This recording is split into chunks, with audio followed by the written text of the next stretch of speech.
የዱባዩ ዱከም ሬስቶራንት ለመላው የክርስትና እምነት ተከታዮች በሙሉ እንኳን ለብርሃነ ልደቱ በሰላም አደረሳችሁ እያለ መልካም ምኞቱን ይገልጻል።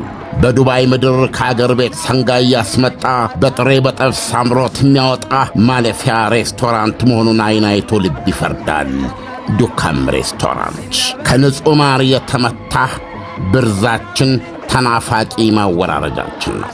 የዓመት በዓላችንን መንፈስ የባህላችንን ድባብ በመፍጠር ደንበኞች በተንጣለለው ግቢያችን በሰፊ እልፍኞቻችን ከወዳጅ ጓደኛ ጋር ታድመው በልዩ ስሜት የሚመገቡበትና የሚጨዋወቱበት እያንዳንዷ የዱከም ሬስቶራንት ቆይታ የብዙ ጊዜ ትዝታ ትተዋለች።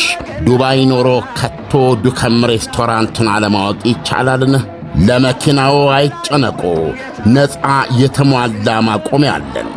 አድራሻችን ቁጥር 1 አልበረሃ፣ ቁጥር 2 አቡሄድ ከሴንቸሪ ሞል ፊት ለፊት። በገና ጨዋታ አይቆጡም ጌታ። እንኳን አደረሶ። መልካም ገና። ዱከም ሬስቶራንት በዱባይ።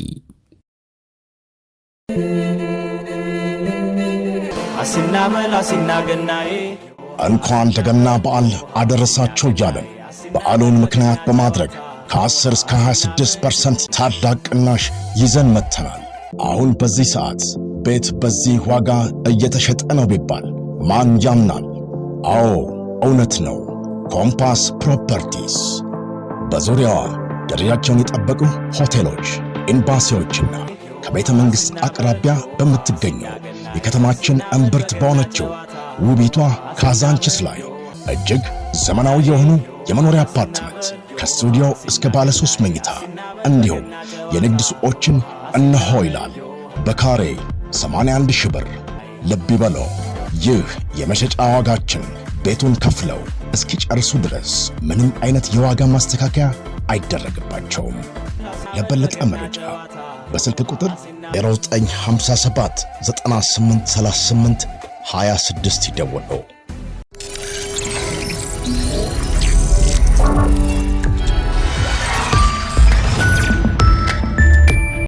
ይህ አዋዜ ነው።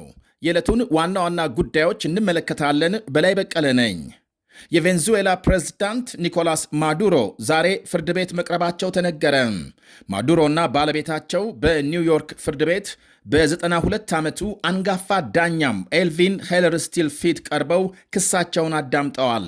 ከአደንዛዥ ዕፅና ከጦር መሳሪያ ዝውውር ጋር በተገናኘም የተመሠረተባቸውን ክስ ማዱሮና ባለቤታቸው ግን ጥፋተኛ አለመሆናቸውን በመግለጽ ተከራክረዋል። ማዱሮ ችሎት ቀርበው በዳኛው ራሳቸውን እንዲገልጹ ተጠይቀው የቬንዙዌላ ፕሬዝዳንት በማለት መልሰዋል። በስፓኒሽ ቋንቋም ጥፋተኛ አለመሆናቸውንና ታግተው መወሰዳቸውን አክለዋል። ፍርድ ቤቱም ለመጋቢት 17 ቀጠሮ በመስጠት የዛሬውን ችሎት አጠናቋል። ማዱሮ ኒውዮርክ ላይ እጅና እግራቸው ታስሮ በወታደሮች ታጅበው ፍርድ ቤት ሲቀርቡ አዲስ የተመረጡት የቬንዙዌላ ፕሬዝዳንት ዴልሲ ሮድሪጎስ በካራካስ ቃለ መሐላ ፈጽመዋል።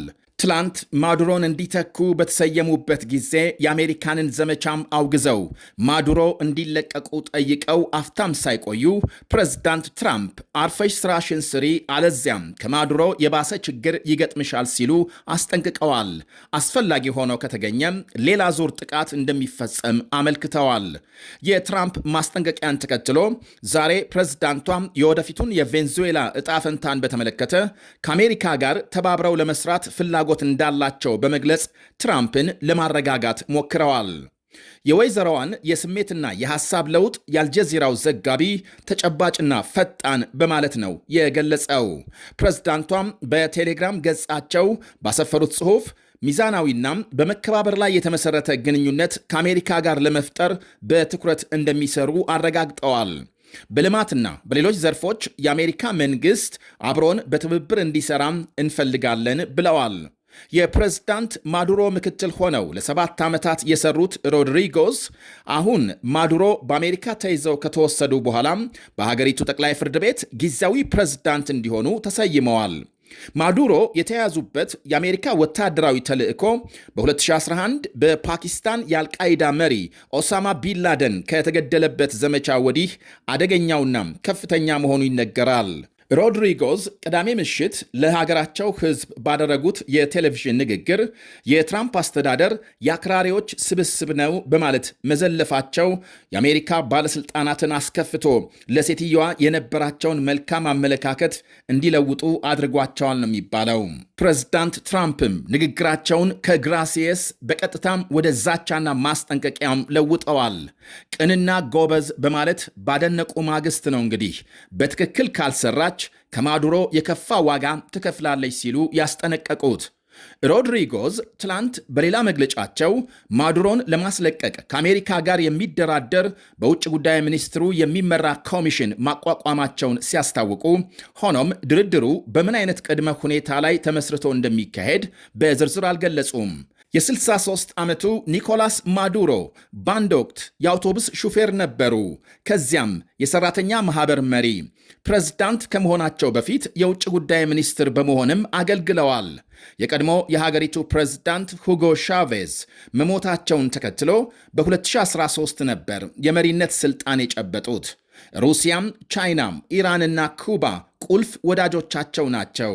በእርሳቸው የሥልጣን ዘመን ከፍተኛ የዋጋ ግሽበት፣ ሥራ አጥነትና የጅምላ ስደት በሰፊው ሲታይ አወዛጋቢ ምርጫዎችና ተቃዋሚዎችን የመጨፍለቅ ተግባራትም ተመዝግበዋል።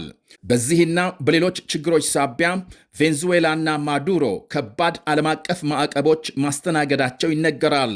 ከዓለማችን ግዙፍ የነዳጅ ክምችት ካላቸው ሀገሮች አንዷና 28 ሚሊዮን ሕዝብ ያላት ቬንዙዌላ አሁን ከማዱሮ ተገላግላ በርካታ ወገኖች ዘንድ ወይም ደግሞ በርካታ ሰዎች የተግባር ሰው የሚባሉትን አዲስ መሪ ሾማለች።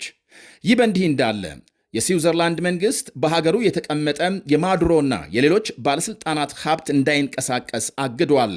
ስዊዘርላንድ በ2018 በ54 የቬንዙዌላ ባለሥልጣናትና ግለሰቦች ላይ የጉዞ እገዳ መጣሏና ሀብታቸው እንዳይንቀሳቀስ ማገዷ ይታወቃል። ዛሬ የተጣለው የገንዘብ እገዳም ለ4 ዓመት የሚዘልቅና ወዲያው ሥራ ላይ የዋለ ነው። ማዱሮ በስዊዘርላንድ ምን ያህል ገንዘብ እንዳላቸው በትክክል ባይታወቅም በአንድ ወቅት የሀገሪቱ አንድ ጋዜጣ ማዱሮ 10 ቢሊዮን ዶላር ገደማ በስዊዝ ባንኮች እንዳስቀመጡ ጽፏል። በዚሁ በቬንዙዌላ ጉዳይ ለመነጋገር የመንግስታቱ ድርጅት ጸጥታ ጥበቃ ምክር ቤት ማምሻውን አስቸኳይ ስብሰባ የተቀመጠ ሲሆን ዋና ጸሐፊ አንቶኒዮ ጉቴሬስ ለስብሰባው ባስተላለፉት መልእክት አሜሪካም በፈጸመችው ዘመቻም ዓለም አቀፍ ሕግ ያለመከበሩ በጣም አሳሳቢ ነው ብለዋል። እንዲሁም በቬንዙዌላም ሊፈጠር የሚችል አለመረጋጋትና በቀጠናው ያስከትላል ያሉት ተጽዕኖ አደገኛ መሆኑንም ገልጸዋል። ወደ ሌላም የዛሬ ዋነኛ ጉዳይ ስናልፍ በኢራን ዛሬ 9ኛ ቀኑን የያዘው ሕዝባዊ ተቃውሞ ተጠናክሮ ቀጥሏል። ከ20 በላይ ሰልፈኞች መገደላቸው ይነገራል። በዋጋ ግሽበትና በኑሮ ውድነት የተቀሰቀሰው አመፅ በመላው ሀገሪቱ ተቀጣጥሎ ሲቀጥል የሀገሪቱ መሪዎች የባንክ ኃላፊዎች ከሥራ ከማስወገድ ሰልፈኞችን እስከ ማስፈራራት እስከ ማሰርና መግደል የደረሰ እርምጃ ቢወስዱም የተሳካላቸው አይመስልም። ሌላው ቀርቶ ሰልፉን የውጭ ኃይሎችና ጠላቶች ያቀናበሩት በማድረግ ኑሮ ከበደኝ ብሎ አደባባይ የወጣን ሕዝብ በባንዳነት ለመወንጀል ሞክረዋል ነው የሚባለው። የሕዝቡን ጥያቄ አዳምጦ መልስ ከመስጠት ይልቅ የኢራን ባለሥልጣናት አሁንም ትኩረታቸው እነርሱ ጠላት የሚሏቸው ሀገራት ላይ መሆኑን ዘገቦች ያሳያሉ። ሕዝባዊ ተቃውሞ በተጀመረ በ9ኛው ቀን እስራኤል ድምጿን አሰምታለች። ጠቅላይ ሚኒስትር ቤንያሚን ኔታንያሁ ሰልፉን በመደገፍ 92 ሚሊዮን የኢራን ሕዝብ ነፃ የሚወጣበት ወሳኝ ጊዜ ብለዋል። የእስራኤል መንግሥት የኢራን ሕዝብ ትግልና ፍላጎት ምን እንደሆነ ለይቶ ያውቃል። የራሱን ዕድል በራሱ የሚወስንበት ነፃነትና ፍትሕ የሚያረጋግጥበት ወሳኝ ትግል መሆኑን እስራኤል በዚህ የሞት ሽረት ትግል ከጎናችሁ ትቆማለች ብለዋል ኔታንያሁ። ኢራን ለኔታንያሁ መግለጫም በሰጠችው ምላሽ እስራኤል ብሔራዊ አንድነቴን ለመሸርሸር እየሞከረች ነው በማለት ከሳለች።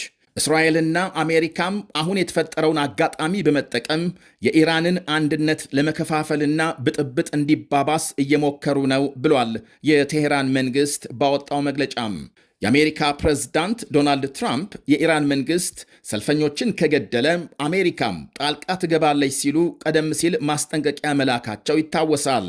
ሆኖም ትራምፕ በቬንዙዌላ ዘመቻ ተጠምደው የኢራንን ጉዳይ ለጊዜውም ቢሆን ችላ ቢሉም ሰልፉ ግን ተጠናክሮ መቀጠሉ ይነገራል። ከኢራን 31 ክልሎች መካከል ቢያንስ በ21ዱ ሰልፉ ተባብሶ እየተካሄደ ሲሆን እስካሁን ከ20 በላይ ሰልፈኞች መገደላቸውና ከ1000 የሚልቁ መታሰራቸውን የሰብአዊ መብት ተቋማት ይገልጻሉ። የተገደሉና የታሰሩ ሰዎች ቁጥር ከሁሉም ማለትም ከዛሬም ሊጨምር እንደሚችል እየተነገረ ነው። የሀገሪቱ ባለስልጣናት የኢኮኖሚ ጥያቄን ለመፍታት በአንድ በኩል እየተደራደርን ነው እያሉ በሌላ በኩል ሁከትና ብጥብጥ የሚያባብስ ከባድ ቅጣት እንደሚጠብቀው ይዝታሉ ሲል የፋርስ ዜና አገልግሎት ዛሬ ዘግቧል። የሀገሪቱ መገበያያ ገንዘብ ክፉኛ መዳከምና የኢኮኖሚ ቀውስ የተቃውሞው ዋነኛ ምክንያት መሆኑ ሲነገር የሀገሪቱ ገንዘብ ሪያል ከዶላር አንጻር በጣም እየተዳከመ ሲሆን ለዚህም የዓለም አቀፍ ማዕቀብ እየተጠናከረ መሄዱ እንደሆነ ይወሳል። የሪያል መዳከም ደግሞ ከ40 በመቶ በላይ የዋጋ ግሽበት ሲያስከትል የሕዝብ የመግዛት አቅም በእጅጉ እየቀነሰ ነው ይባላል። ጠንካራ የመንግሥት ፖሊሲ አለመኖር፣ ሙስናና የፖለቲካ አለመረጋጋት ደግሞ ቀውሱን ለመከላከል እንዳይቻል እንቅፋት እንደሆኑ ይነገራል። ሀገሪቱ በዋናነት በነዳጅ ላይ ጥገኛ መሆኗ ለውጭ ማዕቀቦች በቶሎ እጅ እንድትሰጥ አድርጓታል የሚሉም አሉ። ይህ አዋዜ ነው። ጋጋሪዎች ነን። አሁን ላይ ምግባችን ከሚሰጠን አስፈላጊ የሰውነት አበልጻጊ ቫይታሚኖች ባለፈ በእጅጉ የሚያሳስበን የምግብ ዝግጅትና አቀራረብ ሂደት ጤናማነት ነው። ጋጋሪዎች ነን። ለዛም ነው ለእንጀራችን ከፍተኛውን ጥንቃቄ የምናደርገው። መልኩን ለማንጣት፣ ብርካቴውን ለመጨመር፣ የቆይታ ጊዜውን ለማርዘም ሲባል ምንም አይነት ኬሚካልና የእህል ውህደት ጋር የማይቀላቀል አስፈላጊውን የመብላላት ሂደት አሳልፎ በንጽህና የሚዘጋጅ የጤፍ እንጀራ ነው። በፕላስቲክ ታሽገው የሚቀርቡ ምግቦች ለምርቱ ተብለው በተሰሩ ማሸጊያዎች ፉድ ግሬድ ፕላስቲክ ካልታሸጉ ለካንሰር፣ ለጉበት፣ ለኩላሊት በታዳጊዎች ላይ ሁለንተናዊ አስተሳሰብና እድገት ላይ ከፍተኛ ውስንነት እንደሚያስከትሉ የዓለም የጤና ድርጅት አስታውቋል። ለዚህም ሲባል ጋጋሪ በዱባይ ሙኒሲፓሊቲ ማረጋገጫ ያለፈ የዩኤኢ ኳሊቲ ማርክ ሰርቲፊኬት ፉድ ግሬድ በተሰጠው ለምግብ ማሸጊያነት የተመረጠ ፕላስቲክ ማሸጊያ የተዘጋጀ ነው። ንፋስ ሳይገባው ቃናና መዓዛውን ሳያጣ በነጭና በቀይ ጤፍ በሁለት አማራጭ ታገኙታላችሁ። ከአክብሮት ጋር ነው ይህን የምነግሮት። አዎ ያሻግታል፣ የጤናማ እንጀራ ባህሪው ስለሆነ። በማሸጊያው ላይ በግልጽ ከተቀመጠው ከ3 እስከ 4 ቀናት በላይ እንዳይጠቀሙ። በጋጋሪ ትሬዲንግ ተመርቶ በዳኒዳን ጄኔራል ትሬዲንግ የሚቀርብ ሲሆን በአልበረሃ በዳኒዳን ሚኒ ማርትና በዱከም ሬስቶራንት ውስጥ 24 ሰዓት ያገኙታል። በቅርቡ በሁሉም የተባበሩት አረብ ኤሚሬቶች ከተሞች የምንገኝበትን አድራሻ የምናሳውቅ ይሆናል። በጋጋሪዎች የቀረበ ጋጋሪ ንጹሕ እንጀራ። ምርትና አገልግሎቷን በአዋዜ ላይ ያስተዋውቁ። ለጥራች እንታመናለን። በስልክ ቁጥሮቻችን ይደውሉልን። አዋዜ ዓለምነህ ዋሴ ዜና